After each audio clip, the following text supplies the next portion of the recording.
This city is crawling with freaks and weirdos. I've taken her to Disneyland, the museum, the pier. I even told her my war stories every night. Stanley, Helen sighed. I think I drifted off just hearing you list those things. The girl is young. She needs to be out with people her own age. She needs a date. Stanley paused. An idea dangerous and desperate began to form in his mind.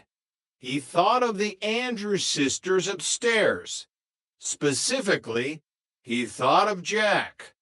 In Stanley's mind, Jack was the safest man in the zip code. Sending Karen out with Jack was as safe as sending her out in an armored truck. Upstairs, the mood was celebratory. It was Jeanette's birthday. Jack had returned with a cake at Jimmy Cake bought at half price because the original customer never showed. If you can't give Jeanette a Jimmy Cake, she might notice, Chrissy pointed out as Jack tried to scrape the letters off to make it say J. The celebration was interrupted by a knock. It was Stanley, looking uncharacteristically nervous. He pulled Jack aside. You ever take a girl out before? Stanley asked, his eyes darting around suspiciously. Jack leaned against the doorframe, playing his part. Well, I go bowling with the guys. No, I mean a date. Dancing. The kind where you don't even have to touch her, Stanley whispered. My niece Karen is here. I'll give you $50 and lend you my car if you take her out. Just get her out of the house so Mrs. Roper stops nagging me. Jack's eyes widened. $50 was a fortune. It was rent money. It was grocery money. But it was also Jeanette's birthday. I can't, Mr. Roper. It's Jeanette's birthday dinner, Jack said, feeling a pang of genuine loyalty. But then he saw Karen. She stepped into the room, and the air seemed to leave Jack's lungs. She wasn't the Roper-faced girl he had imagined. She was stunning. Golden hair, a smile that could melt butter, and eyes that suggested she was much more fun than her uncle's war stories. Suddenly, the $50 seemed like a bonus rather than a bribe. I'll be back in time for the party, Jack shouted over his shoulder as he whisked Karen out the door, leaving Jeanette and Chrissy staring at the half-scraped cake. The night, however, did not go as planned. Stanley's car, a relic of a bygone era, chose the middle of the freeway to have a nervous breakdown. As the radiator hissed and steam billowed into the night sky, Jack and Karen found themselves stranded. By the time they made it back to the apartment, the Jimmy Cake was dry, and Jeanette's temper was even drier. He stood us up, Jeanette said, her voice cold. On my birthday. Maybe his leg broke, Chrissy suggested hopefully. The one I'm going to break when he gets home. When Jack finally stumbled in, he found the silent treatment waiting for him. But Jack had a secret weapon. He hadn't just been out with Karen, he had used a portion of the $50 to run a very special errand. Jeanette, Jack said softly, handing her a small box. Inside was a cameo, her grandmother's cameo, the one she had pawned months ago to help pay the rent. The silence evaporated. The anger melted. Jack Tripper might be a fink sometimes, but he was their Fink. And as the three of them sat around the Jimmy Turnjay cake, they knew that as long as they had each other, the ropers of the world couldn't touch them. Chapter 2: The Sleepwalker and the Secret Puppy.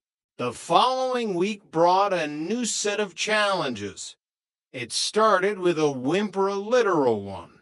Jack's friend, Honest Larry, a man whose nickname was a direct contradiction to his profession as a used car salesman, had a problem.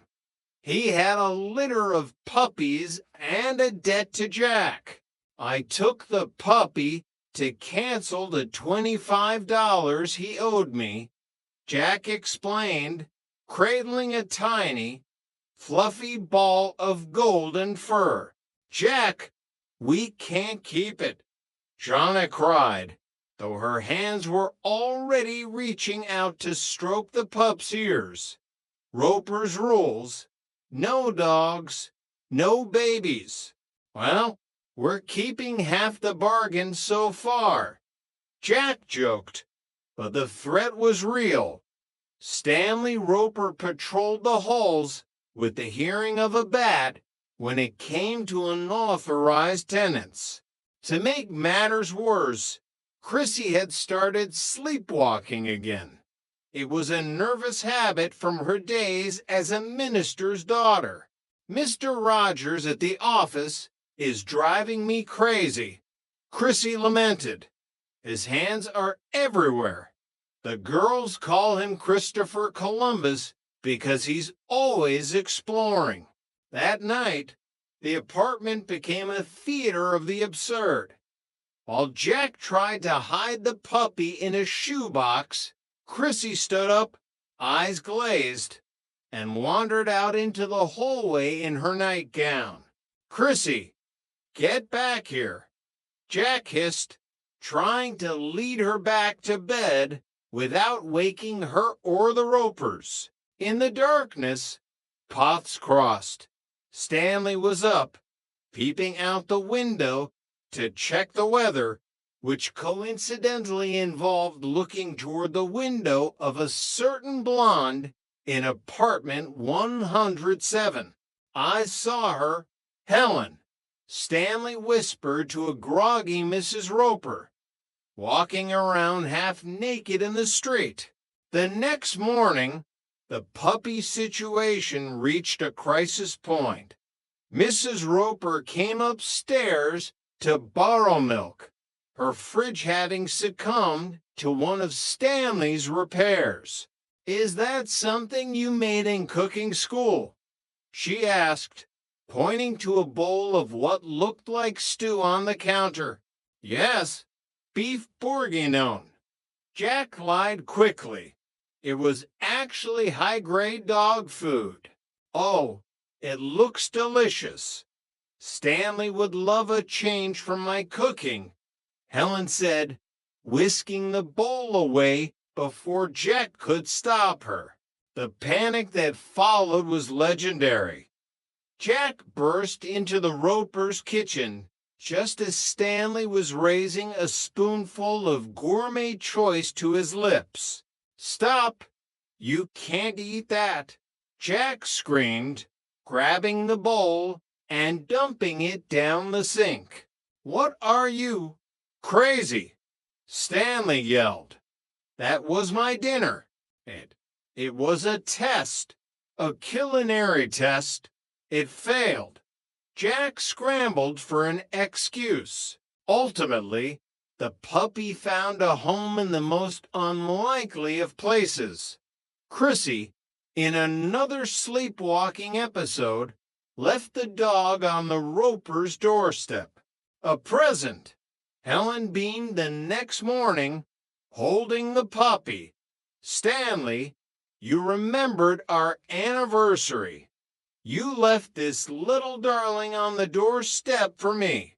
Stanley, confused but unwilling to admit he'd forgotten the anniversary, puffed out his chest.